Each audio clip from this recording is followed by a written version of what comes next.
I want to share a poem I wrote.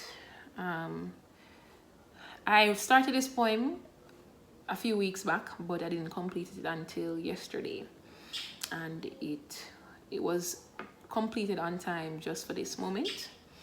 It's called Still Holding On to Nothing. Burning in this world everyone calls home. The beauty they see and the joy they receive, I'm not even close to feel. Suffering with a smile on my face, walking confidently as if nothing is wrong. While behind closed door, I'm a wreck. Fighting with demons in my head, ready to slay the enemy called self. Wanting to set fire to earth, thinking mass genocide makes sense. Tired of people, tired of struggling, tired of feeling useless. Tired of no matter how much sleepless nights, tears, sweat, and selflessness I present, the universe gives nothing in return. I want to live as Adam and Eve once did, free and no care in the world. With the comfort of the garden, they are left to ponder or wonder, magnified by the beauty and abundance it gives. I want tranquility. I want freedom. I want to feel pain no more. I want release from the tension and pressures of life. Slavery is no more, yet they are shackles on me.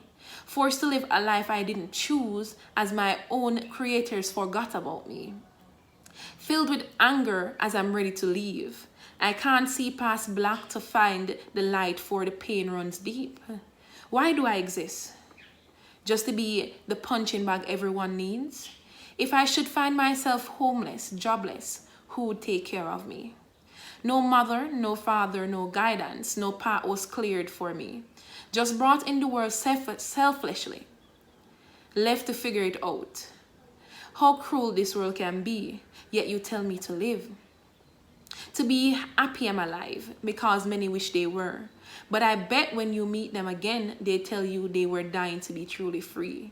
Free from a world filled with persons walking blindly, carelessly, selfishly, and hypocritically away from those truly in need.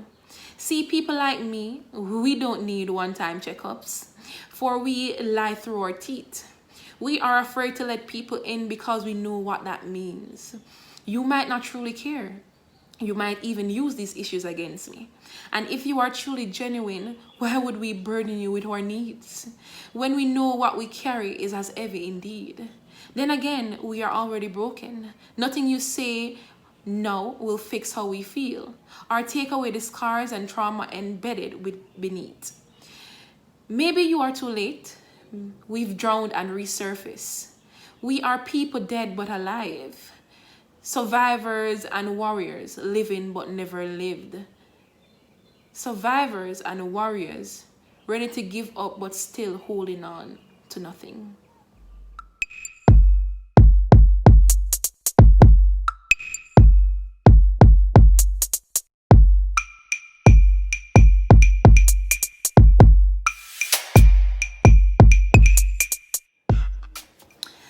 Hi everyone, welcome back to another episode on the Profoundly Unique.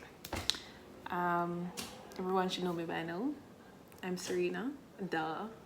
Guess what? We're in the month of May, and that is my birth month. Yes. You know what I would love for my birthday? I would definitely love for all of you to subscribe and share my videos, and let other persons subscribe to, and click that notification bell. Yes, that right down there, so you can see other videos that I post, and you will be notified once I do it immediately. It's great to see you guys. Thank you all those who have subscribed so far. I appreciate it so much. I hope to see other persons. If you're new, just remember, click, just click it now. Nah, just one click.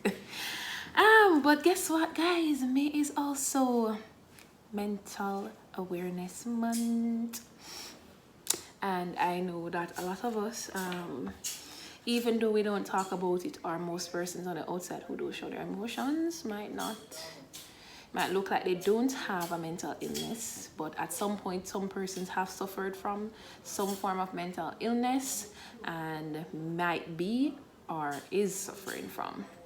a mental illness. And one of the most known mental illness that persons suffer from is depression. That is the easiest thing to start suffering from. It comes from many different things. But today, I would love to share mine. I don't really talk about it much. I don't really talk to many people about it, even though some persons know that I do suffer from some. Many persons wouldn't know that I suffer from a lot, more than one. And even though I, from time to time, because they always say you should seek help, I do when mine become very overwhelming because I've grown with it. So in some cases, I know how to handle it and I can bear it. Even when it is tearing me down, I will stay by myself and manage what I'm going through by myself. But I do talk to some counselors from time to time when it gets extremely overwhelming. I don't have money. I'm broke. So I don't have money to seek psychiatrist help or real psychologists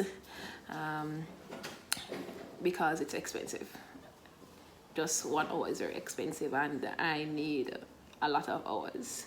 And because of that, sometimes if I should talk to someone, I tend to use humor at time and laughter to hide most of my emotions. One of us do.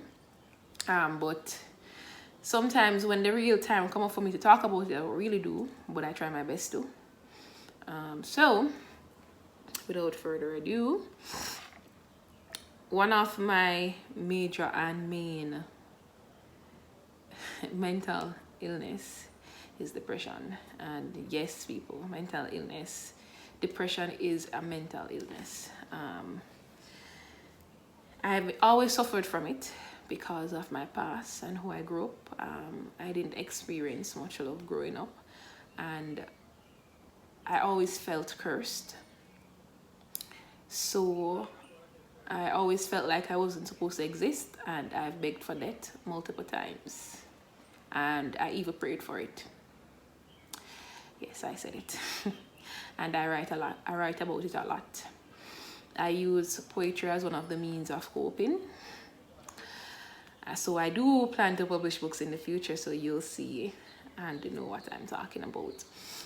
But yes, I suffer from depression a lot. It's hard. I've tried many different ways of coping with or trying to get over it. And sometimes it works and then sometimes it don't. Or sometimes what I try might work for a few and then I'm back to square one. But I think I've been doing the best now, even though I still go back to thoughts about depression or try to fall back, but I'm still doing better. So much better than carving "I'm sorry" in my hand. Additionally, I realize and come to the full conclusion, and no guys, no psychiatrist or psychologist has told me this or diagnosed me. I self-diagnosed because the internet is there and I know what I'm feeling, so I know what I'm going through. As I said, I don't have money for going to none of them, so who gonna diagnose me but myself. So yes, I have come to the conclusion that I also have an eating disorder, especially when I'm stressed, and I'm always stressed. Even though I want to stop eating a lot, and in some cases I don't really eat that a lot, but I do. I don't eat a lot one time, but I always feel like I want to eat right around the clock. Even when I'm not really hungry, I still feel for something to eat. Some persons call it mind eating. Your body is not hungry, but your mind wants to eat. It's feeding, and most of the time it's caused by stress or other things cause it. And my main is just being stressed and overwhelmed. So I eat a lot. I always want something to eat. I'm always craving for something. And then it get worse when I can't afford what I want to eat. It get extremely worse. So I walk around the house and whatever I can take, I'll eat. So I'll even crave for noodles, and I'll have like 6 noodles now. I buy 6 noodles, and before the week is end, it's finished. I like have one in the morning, and when I reach home I have one more. And sometimes I'll have two one time. So yes, it is hard. I also suffer from anxiety. That is actually one of the biggest things I suffer from. My anxiety attacks can range from mild to severe. They happen a lot, and for those, anxiety attack would almost feel the same as a panic attack. Same signs, same symptoms. Your chest tighten up, you feel like you can hardly breathe, your heart racing, beating fast, extremely fast. Feel like you're going to pass out. Yes, it's for some of those who have what's that called? Asthma. And if you've ever had an asthma attack and you get that tight chest, that is what we feel as well. So the simplest thing can cause or trigger me to go into an anxiety attack. Most times I have anxiety attack a lot, especially in public, and most persons wouldn't realize, because as I said, I've grown up all alone. Most times I'll be surrounded by people and feel alone still. But I'm still grateful for those who I've met outside of blood, who I call family, my friends that I grew up, because most of the time they are my main support. But as we grow persons, most people won't have time for you all the time, so you're still alone in some cases. So you're not alone, but you are alone. And I feel like that almost every day, every hour, every minute. So I would have an anxiety attack and no one knows, because I know that I'm having it and there's nothing I can do about it. So all I can do is stay calm until my heart rate goes back to normal. When I'm having a very severe one, I'll start crying, because it's also one of the symptoms. And a lot of times, I remember recently, I was at work and I was having constant anxiety attacks throughout the day. And at one point I was sitting outside, trying to relax, calm myself and get some fresh air. And a nurse came, was past, she asked me, "You okay?" I said, "No, I feel like I'm dying." She said, No, we don't want you dying here. No, I'm not dying. And I explained to her that I've been having a lot of anxiety attacks. And she started talking to me and asking about it. But at the same time, I'm still having an anxiety attack, but it was mild. And then eventually, while it wasn't like long, and she started talking to me, she started talking to someone else. And while she's talking to someone else, my anxiety attack moves from mild to severe. And my chest tightened up. I could hardly breathe. I was crying. Because when I'm crying, I don't do one of them cowball in the way. No. I just sit and you just see tears are not of my eye. And I was trying to breathe properly and trying to get my heart rate in my head. I'm just repeating, just calm down, Serena, calm down. Just relax, just relax, just relax. And she was sitting right across from me, but she was talking to someone else to the side, and no one realized that right in front of them I could have passed out or died because I was having an anxiety attack. So as I said, surrounded by people but all alone. Those are my main 3 anxiety attacks that I've always had. I also have, I don't have a personality disorder, but I'm very moody. I am bipolar. My mood will change in an instant. I will be happy this minute and instantly I will be angry or sad.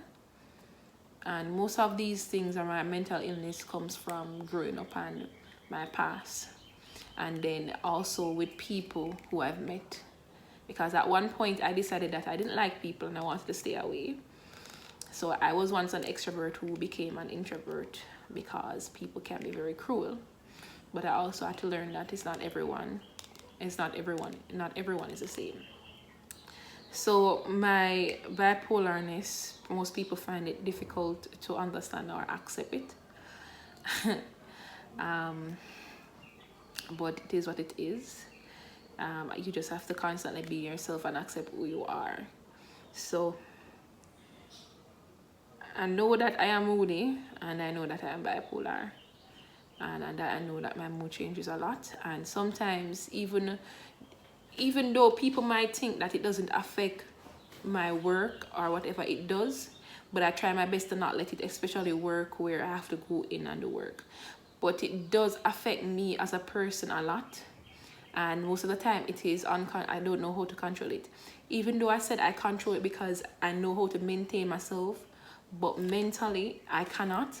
And to improve myself and move forward, it is stopping me from doing that. So things that I really want to accomplish, it has been slowing me down, many of my mental issues. And a part of me wants to accomplish something extremely badly, while the other part is stopping me from doing it. So I tell myself I have the will and I have the spirit and I really want to do something, and you know you have that urge and you fire up, but you are unable to. So your spirit is fired up, but it feels like you're stuck and you are locked in a dark room. Or are some people that feel like the pair will it out. That's how I feel. So for example, I enjoy writing a lot. I write poems, as I said, but because of my mental illnesses and they get overwhelming at times, it stops me from writing as much as I used to. I draw, but it stops me from doing it. There's a lot of things I want to accomplish in life, but it slows me down. There are days when I just can't feel, I can't get out of bed, or I don't feel like I want to. There are days when I have to crawl to get things done, and most of the time it's just things that allows me to get through the day, which is mainly work, because I need that paycheck at the end of the month, even though the paycheck is not for me. It is for bills and everything else. So those are the four main disorders I have. And in some cases, PTSD, and PTSD happens a lot for me, especially when I go through certain experiences. My PTSD would last for a long time. However, it's not forever. For example, probably a couple months or a year before I get over my PTSD. Then I'm kind of a very structured and organized person. So in some sense, I'm a bit, my OCD is not severe. It is mild.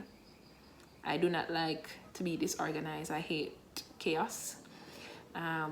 But in some cases, my bipolarness will my bipolarness will clash with me having OCD, because when I'm in the mood of I can't bother, I hate everything, I'm in a business, but just know I don't know. So therefore, you could have mashed up something, but just want to help you mash it up. So therefore, every day I want to throw a tantrum, and I'm actually unable to physically, so I do it in my mind.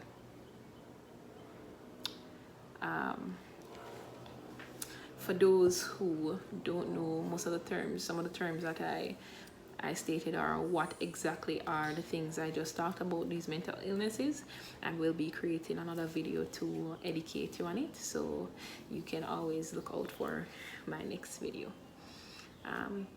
Thank you for listening, guys. I just want to let you know that you are not alone, and mental illness is real. And whether you think you are not suffering from it, you can be, and you tend to ignore it. They always say the best thing is to do is to ask for help. If you are able to get the help, take it. Don't be like some of us, especially me, when you can't afford it. Don't wait until it's too late. Do it from early, because you'll be able to get through it and work through it, and you won't get worse where you reach the point of self-harm.